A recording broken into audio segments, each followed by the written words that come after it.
नमस्कार दोस्तों, वेलकम, स्वागत है एक बार फिर से आप सभी का आरएस जंक्शन पर। मैं हूं घनश्याम शर्मा और दिनांक 3 और 4 जनवरी 2021 के करंट अफेयर्स के साथ एक बार फिर से हम आज की सुबह की शुरुआत करेंगे। दोस्तों, ये करंट अफेयर्स आपके सभी एग्जाम्स के लिए महत्वपूर्ण है जो आरपीएससी और आरएसएम एसएसबी द्वारा आयोजित किए जाते हैं। और पिछले साल की अर्थात 2020 का जो वार्षिकांक है वो भी मैंने आपको अवेलेबल करवा दिया है हमारी एप्लीकेशन जिसका नाम है आरएस जंक्शन। तो आज ही गूगल प्ले स्टोर से जो है इसे डाउनलोड करें और वहां से अपनी तैयारी को शुरू करें, आगे बढ़ाएं। 1500 से भी ज्यादा प्रश्नों का संग्रह मैंने वहां पर दिया है जो आपके पिछले वर्ष से संबंधित है और कंप्लीट आने वाले एग्जाम्स में मदद करने वाले हैं। चलिए तो शुरुआत करते हैं। 51वें अंतर्राष्ट्रीय भारतीय फिल्म महोत्सव 2021 का आयोजन निम्नलिखित में से किस एक राज्य में किया जाएगा? तो गोवा में इस इंडियन फिल्म फेस्टिवल इंटरनेशनल जो है इफ्फी का आयोजन यहाँ पर किया जाएगा और ये 51वां संस्करण है अंतर्राष्ट्रीय भारतीय फिल्म महोत्सव का और ये 16 जनवरी 2021 को शुरू होगा और 24 जनवरी तक इसको आयोजित किया जाएगा। दोस्तों, इस बार के जो संस्करण है उसका जो शुभारंभ है वो 16 जनवरी को थॉमस विंटरबर्ग की एक फिल्म जिसका नाम है अन अदर राउंड उसके साथ होगा। दरअसल अन अदर राउंड फिल्म को कान इंटरनेशनल फिल्म फेस्टिवल जो है उसमें सर्वश्रेष्ठ अभिनेता का पुरस्कार जिसने जीता है मैड्स मिकेल्सन, उनके लिए जाना जाता है। तो इस फिल्म को जो है सर्वश्रेष्ठ अभिनेता का पुरस्कार भी यहाँ पर दिया गया इसमें अभिनय करने वाले मिकेल्सन को। इसके बाद 24 जनवरी को जब इसका समापन होगा तब कियोशी कुरोसावा की historical drama film wife of a spy जो है उसका भी यहाँ पर प्रदर्शन किया जाएगा और इस फिल्म को भी जो है वेनिस इंटरनेशनल फिल्म फेस्टिवल में सिल्वर लॉयन पुरस्कार मिला सर्वश्रेष्ठ निर्देशन के लिए। तो हाइब्रिड मोड में अब की बार इनका आयोजन किया जा रहा है। हाइब्रिड मतलब न केवल ऑनलाइन बल्कि वैयक्तिक दोनों ही तरह से इसमें लोगों की भागीदारी रहेगी। इस साल कुल 224 फिल्मों का प्रदर्शन होगा जिनमें 21 तो गैर फीचर फिल्म्स हैं और 26 फीचर फिल्में भी इसमें सम्मिलित होंगी। दोस्तों, खेलों की बात करें तो भारत को एक और ग्रैंड मास्टर मिल गए हैं। भारत का 67वां ग्रैंड मास्टर बने हैं लियोन मेंडोका जो कि जुड़े हुए गोवा से। तो गोवा राज्य के दूसरे ग्रैंड मास्टर ये बने हैं। 14 वर्ष 9 महीने और 17 दिन की उम्र में वे दुनिया के 29वें सबसे युवा ग्रैंड मास्टर बन गए हैं। दोस्तों, इनसे पहले इसी वर्ष जुलाई 2020 को पिछले साल क्योंकि अभी 2021 हो गया है तो जुलाई 2020 को चेन्नई के जी आकाश जो हैं 66वें ग्रैंड मास्टर बने थे। अगर हम बात करें भारत में सबसे कम उम्र में ग्रैंड मास्टर बनने वाले खिलाड़ी की तो डी गुकेश जो हैं वे 12 वर्ष की उम्र में देश के और विश्व के सबसे कम उम्र के ग्रैंड मास्टर बने थे जो चेन्नई के खिलाड़ी हैं। दरअसल ग्रैंड मास्टर विश्व शतरंज संगठन फिडे द्वारा दिया जाने वाला एक खिताब है और विश्व चैंपियन के बाद में ग्रैंड मास्टर सबसे सर्वोच्च खिताब माना जाता है जिसे एक शतरंज खिलाड़ी द्वारा प्राप्त किया जाता है। तो लियोन मेंडोका हमारे 67वें ग्रैंड मास्टर अब बन गए हैं। तो शतरंज की दुनिया में भारत हमेशा से आगे रहा है और विश्वनाथन आनंद जैसे बेहतरीन खिलाड़ी हमारे पास शुरुआत से ही रहे हैं। चलिए आगे देखते हैं दोस्तों, लगातार इलेक्ट्रॉनिक्स के क्षेत्र में हम आगे बढ़ रहे हैं और खास करके जो इलेक्ट्रॉनिक व्हीकल्स हैं उनके लिए हम काम कर रहे हैं। जैसे कि आपको पता होगा faster adaptation and manufacture of electrical vehicle अर्थात फेम जैसी योजनाएं सरकार द्वारा चलाई जा रही है जिसमें इलेक्ट्रिक व्हीकल्स और इसके साथ साथ चार्जिंग स्टेशन की स्थापना हो रही है। इसी क्रम में इलेक्ट्रिक व्हीकल्स में काम आने वाली लिथियम बैटरीज के लिए लिथियम रिफाइनरी भी हमारे यहाँ पर स्थापित की जाएगी। तो गुजरात में देश की पहली लिथियम रिफाइनरी की स्थापना होगी।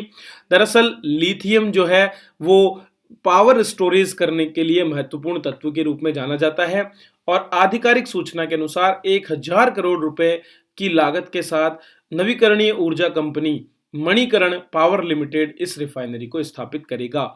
दरअसल लगातार जो है लिथियम की सप्लाई के लिए हमें ऑस्ट्रेलिया पर निर्भर रहना पड़ता था। ऑस्ट्रेलिया से ही हम जो है या विदेशी अन्य देशों से जो है लिथियम की बैटरीज बनी बनाई हम निर्यात आयात करते थे, लेकिन चूंकि आत्मनिर्भर भारत में हम काम कर रहे हैं तो आत्मनिर्भर भारत में ये प्रयास किया जाएगा कि हम वहां से अयस्क को आयात करें। चूंकि लिथियम हमारे यहाँ पर स्थानीय रूप से नहीं है तो वहां से अयस्क आयात करने के बाद इसका प्रसंस्करण करके बैटरीज को स्थानीय रूप से उत्पादित किया जाए। तो कच्चे माल के रूप में लिथियम प्रोसेस होगा और उसके बाद में इलेक्ट्रिक कार बाजार जो हम बनने वाले हैं उसमें मदद हमको मिलेगी। दोस्तों लगातार लिथियम बैटरी का आयात बढ़ रहा है। 2016 में भारत ने 175 मिलियन बैटरी आयात की, वहीं 2018 में इसकी मात्रा 712 मिलियन थी, जो कि पिछली मात्रा की तुलना में 4 गुना अधिक है। तो आप देख सकते हैं कि 2 वर्ष में 4 गुना बढ़ोतरी। अगर यही निर्माण हमारे देश में होता है तो न केवल रोजगार का सृजन होगा, बल्कि इसके साथ साथ हमारे देश की पूंजी का प्रवाह भी बाहर की ओर न होकर के स्थानीय रूप से विकास में काम आ सकेगा। चलिए अगला प्रश्न देखते हैं दोस्तों। हाल ही में दिवंगत प्रख्यात पद्मश्री सुनील कोठारी जो हैं, उनका संबंध किस क्षेत्र से है, ये प्रश्न है। और कला के क्षेत्र की एक पुरोधा व्यक्तित्व श्री पद्मश्री सुनील कोठारी जो है, उनका निधन हुआ 87 ईयर्स की आयु में। प्रख्यात नृत्यकार, इतिहासकार और आलोचक वे रहे हैं। उन्होंने भारतीय शास्त्रीय नृत्यों पर 20 पुस्तकें लिखी और भरतनाट्यम, कथक और मणिपुर नृत्य रूपों पर विस्तार से जानकारी प्रदान की है।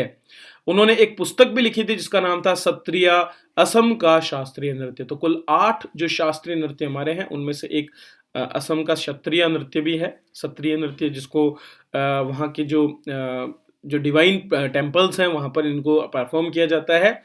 उन्हें वर्ष 2001 में देश के चौथे सर्वोच्च नागरिक पुरस्कार पद्मश्री से सम्मानित किया। चौथा क्यों? क्योंकि पहला होता है हमारा भारत रत्न, उसके बाद में पद्म विभूषण, फिर पद्म भूषण और चौथा पद्मश्री। इसके अलावा उन्होंने कुचिपुड़ी जैसे शास्त्रीय नृत्य कला में भी अपनी तरफ से काफी योगदान दिया है। संगीत नाटक अकादमी के सदस्य के रूप में भी उन्होंने काम किया था। तो सुनील कोठारी जो हैं उनका यहाँ पर निधन हो गया है। चलिए एक अवार्ड के बारे में बात कर लेते हैं। एसोचेम जो कि एक व्यापारिक संगठन है और समस्त प्रकार के हमारे जो बड़े उद्योग हैं उनको एक स्थान पर लाता है, व्यापार संघ के रूप में ये है, ठीक है। तो इसके द्वारा एंटरप्राइजेस ऑफ सेंचुरी नामक एक अवार्ड हाल ही में दिया गया 100 वर्ष पूरे होने पर, और टाटा समूह को इस अवार्ड से सम्मानित किया गया है। तो एसोचेम का स्थापना सप्ताह मनाया जा रहा था और उसी दौरान प्रधानमंत्री ने टाटा समूह को Assocham enterprises of century award दिया है। तो टाटा समूह के रतन टाटा जो हैं उन्होंने इसको प्राप्त किया। एसोचेम के कुल 100 वर्ष हो गए हैं क्योंकि 1920 में भारतीय उद्योग के मूल्य सृजन हेतु इसकी स्थापना की गई। दरअसल दोस्तों आपको याद होना चाहिए कि हमारे यहाँ पर आज़ादी की लड़ाई जो चल रही थी उसके तुरंत बाद में लगातार ये प्रयास किया गया कि उद्योगों को भी आज़ादी की लड़ाई में शामिल किया जाए। तो जब हमारा असहयोग आंदोलन चल रहा था उसी समय 1920 में एसोचेम अर्थात भारतीय वाणिज्य एवं उद्योग मंडल की भी स्थापना की गई थी, ताकि उद्योगों में सुधार एवं भारतीय स्वदेशी उद्योगों की स्थापना को बढ़ावा दिया जा सके।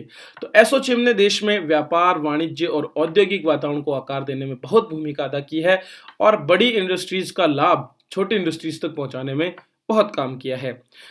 न केवल यहाँ पर रतन टाटा को यह पुरस्कार दिया गया बल्कि इसके साथ साथ भारत और इजराइल के बीच एकता, शांति और स्थिरता लाने के लिए federation of Indo Israel chambers of commerce द्वारा federation of sustainable business and peace का खिताब भी उन्हें दिया गया है। तो 2 पुरस्कार यहाँ पर रतन टाटा को दिए गए। चलिए दोस्तों थोड़ा सा बात कर लेते हैं पर्यावरण के बारे में भी। तो ईसीएफ एग्जाम में आपके बहुत से प्रश्न होते हैं। IUCN अर्थात international union for conservation of nature जो प्रकृति संरक्षण संघ है उसके द्वारा हाल ही में एक पादप प्रजाति को लुप्त प्राय अर्थात एंडेंजर्ड घोषित किया गया है और इसका नाम है हिमालयन ट्रिलियम। हिमालयन ट्रिलियम एक स्टेरॉइड दवा के घटक के रूप में काम आता है और ये हाल ही में जो है लुप्त प्राय घोषित किया गया है इसके अति दोहन के फलस्वरूप। तो हिमालयन ट्रिलियम हमारे हिमालय क्षेत्र में पाई जाने वाली एक सामान्य जड़ी बूटी है। वैसे तो आप सभी जानते हैं कि हिमालय जड़ी बूटियों का खजाना है। तो हिमालयन ट्रिलियम उच्च औषधीय गुणवत्ता की वजह से सबसे ज्यादा कारोबार करने वाली जड़ी बूटी बन गई है। सामान्य रूप से हिमालयन ट्रिलियम भारत, भूटान, नेपाल और चीन में पाया जाता है और भारत में ये हिमाचल प्रदेश, जम्मू कश्मीर, सिक्किम और उत्तराखंड में पाई जाती है। यह स्टेरॉइडल सैपोनिन है, ठीक है, उसका एक प्राकृतिक स्रोत है। प्राकृतिक रूप से स्टेरॉइडल का नाम है सैपोनिन। सैपोनिन जो है यहाँ पर मिलता है इसमें से। और स्टेरॉइड किसे कहते हैं ये भी जान लेते हैं। अब ये देखो शक्तिवर्धक दवाएं जो यौन शक्तिवर्धक दवाएं जो होती है उनके रूप में स्टेरॉइड्स का प्रयोग किया जाता है और चूंकि पुरुष लिंग हार्मोन टेस्टोरॉन और डिहाइड्रोटेस्टोरॉन जो है उसमें ये वृद्धि का काम करता है और इसीलिए इसकी काफ़ी डिमांड जो है मार्केट में होती है। तो जैसे कि जो चीनी दवाएं हैं उनमें पारंपरिक दवाओं में भी इसका प्रयोग किया जाता है और इसीलिए इसका अधिक कारोबार होता है, अवैध कारोबार होता है और इसीलिए इसका दोहन ज़्यादा होने की वजह से इसकी संख्या लगातार कम हो रही है, जो इसे एंडेंजर्ड स्थिति में ली जाती है। तो दोस्तों ये थे आज के करंट अफेयर्स जिस पर मैंने आपसे चर्चा की। आप चाहें तो हमारे वीडियो को लाइक करें, शेयर करें और सब्सक्राइब करें हमारे चैनल को। और जो पीडीएफ फॉर्मेट में आपकी कंप्लीट जो वार्षिकांक है जो अवेलेबल है आरएस जंक्शन पे, उसको एक बार देखना ना भूले। वहां पर प्रीव्यू में मैंने आपको पूरा कंप्लीट डिटेल भी दिया है, तो वहां से आप इसका एक सैंपल भी देख सकते हैं जिससे आपको ये पता चल जाएगा कि ये कैसी बुक है। चलिए इसी के साथ मैं आपसे विदा लेता हूं। वीडियो देखने के लिए आप सभी का बहुत बहुत धन्यवाद।